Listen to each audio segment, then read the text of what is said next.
Alors, il nous reste à faire la résolution d'équation. Alors ici, on vous demande de résoudre, c'est-à-dire trouver la valeur de x. On l'a déjà fait auparavant. Cette fois-ci, on va le faire, mais on va avoir besoin parfois de factoriser ou d'utiliser les identités. Alors ici, j'ai cos de x moins sécante de x donne 0. Alors si je transforme en cosinus, la sécante, c'est l'inverse du cosinus, c'est égal à 0.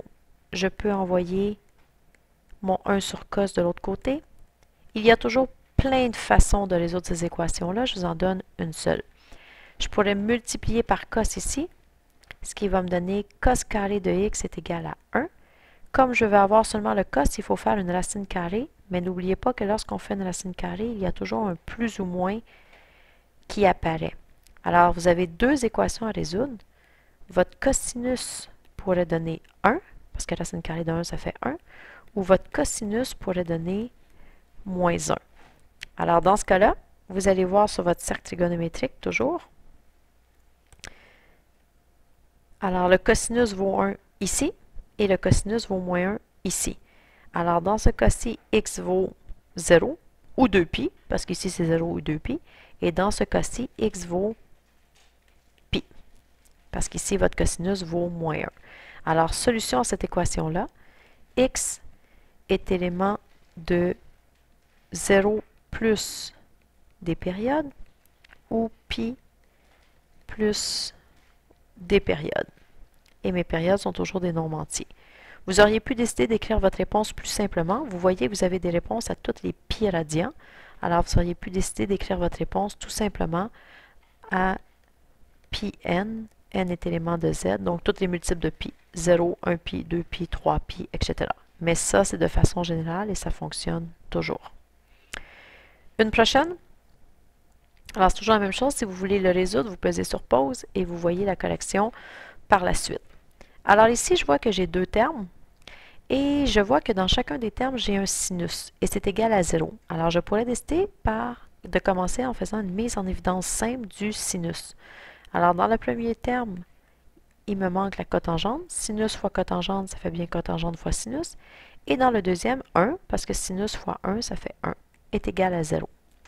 Comme j'ai une factorisation qui est égale à 0, c'est soit mon premier facteur qui donne 0, ou soit mon deuxième facteur qui donne 0.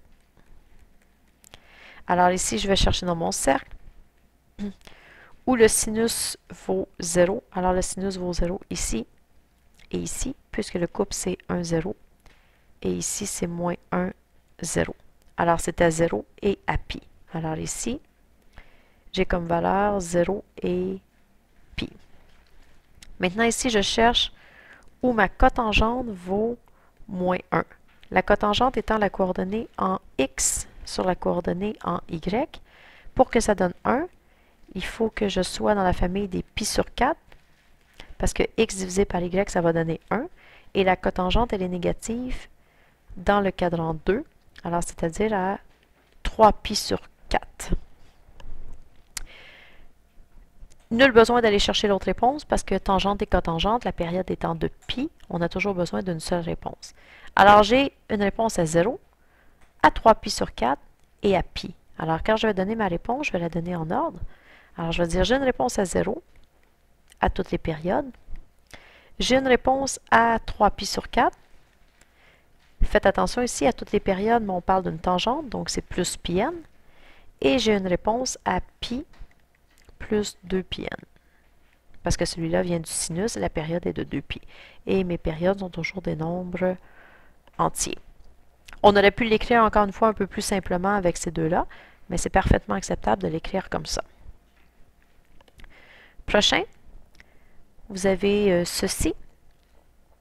Alors, si je transforme en sin et en cos, donc la séquente, c'est l'inverse du cosinus, et la coséquente, c'est l'inverse du sinus.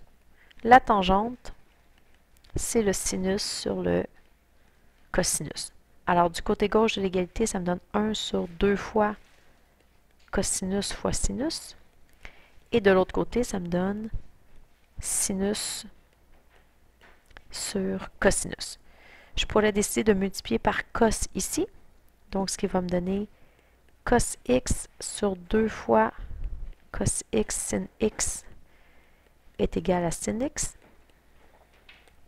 Mes cos se simplifient. Il me reste donc 1 sur 2 sin x égale à sin. Je pourrais décider de multiplier par sin ici.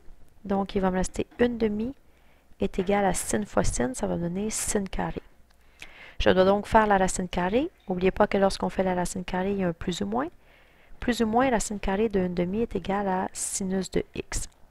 Bon, là, ça ne me semble pas être dans une famille, mais ça va l'être. Parce que racine carrée de 1/2, je pourrais écrire ça comme racine carrée de 1 sur racine carrée de 2. Racine carrée de 1, c'est 1.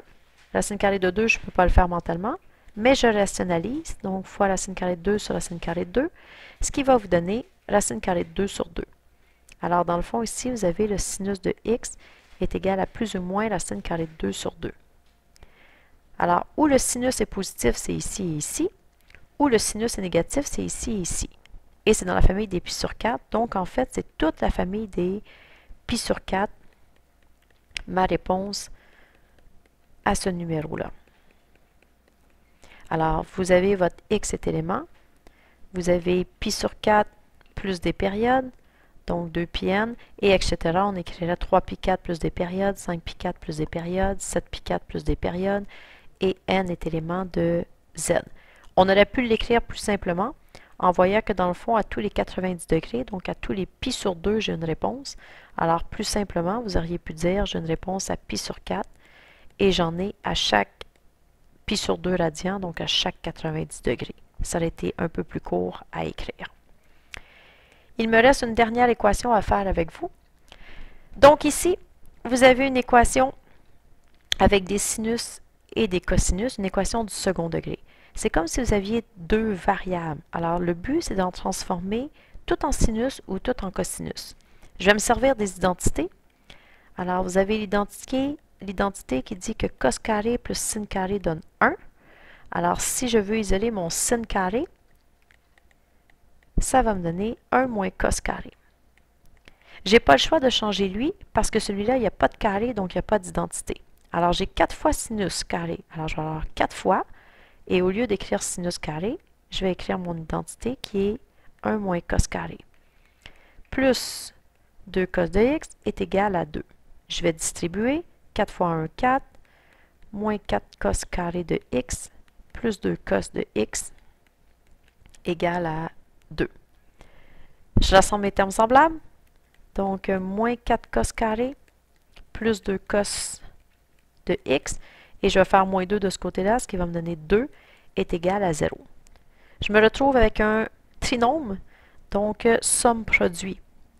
La somme produit, alors c'est quand vous avez une équation sous la forme ax au carré plus bx plus c. La somme, c'est toujours votre b, et le produit, c'est le a fois le c. Alors, dans notre cas, la somme donnera 2, et le produit va donner moins 4 fois 2, devra donner moins 8. Commencez toujours par le produit, c'est beaucoup plus simple, parce que les choix sont limités. Qu'est-ce qui peut faire 8? J'ai 1 fois 8, et j'ai 2 fois 4, et c'est tout. Alors, je vais chercher là-dedans lesquels peuvent donner une somme de 2. Ça sera ces deux nombres-là. Et tout ce qui me reste à faire maintenant, c'est de déterminer les signes. Alors, je veux que ma somme soit positive, mais mon produit négatif. Alors, je vais mettre ici. Parce que moins 2 plus 4, ça donne bien 2. Et moins 2 fois 4, ça donne bien moins 8. Alors, je vais remplacer mon terme du milieu, donc mon terme en x ici, celui-là, par les deux nombres que j'ai trouvés. Alors, moi, j'ai trouvé plus 4 et j'ai trouvé moins 2. Et je réécris le reste, plus 2 égale à 0. Important de voir que le terme que vous avez remplacé, vous n'avez rien changé. 4 cos moins 2 cos, ça donne bien 2 cos. Alors, j'ai absolument rien changé. Je suis seulement parti d'un trinôme et je l'ai écrit en 4 termes. Et à partir de là, c'est une mise en évidence double. Alors, je prends mes deux premiers termes. Ce qu'il y a en commun ici, c'est moins 4 cos. Alors, il vous reste ici cos moins 1. Faites attention, un moins fois un moins, ça va faire un plus. Sur les deux autres termes, je peux mettre moins 2 en évidence. Il va me rester cos de x moins 1. Pour la même raison, un moins fois un moins, ça va faire un plus égal à 0. Dans une mise en évidence double, les deux parenthèses sont identiques. Alors, je peux la remettre en évidence. Et dans l'autre parenthèse, il me reste moins 4 cos de x moins 2 égale à 0. Exactement sur le même principe qu'on avait tantôt, je me souviens plus ici, lorsqu'on avait fait une mise en évidence simple. Lorsque je factorise égal à 0, c'est toujours un facteur égal à 0 ou l'autre facteur égal à 0. Alors ici, je vais faire la même chose. Soit que c'est mon premier facteur ici qui est égal à 0, ou soit que c'est mon autre facteur ici qui est égal à 0. Alors j'isole. Le cos doit valoir 1. Je m'en vais chercher dans mon cercle trigonométrique. Il y a un seul endroit où le cosinus vaut 1. C'est au point ici, donc c'est à 0.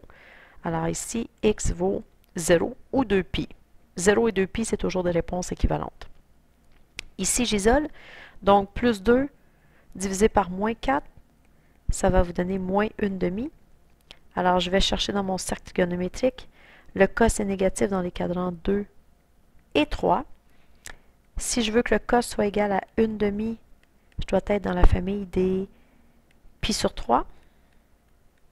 Alors, dans le cadran ici, ça sera 2π sur 3. Et dans l'autre, ça sera 4π sur 3. Alors ici, x peut valoir 2π sur 3 ou 4π sur 3. Alors, quand je vais donner ma réponse finale, je dois toutes les inclure. Je vais y aller en ordre. Donc, j'ai 0 ici, j'ai 2π sur 3 là et 4π sur 3.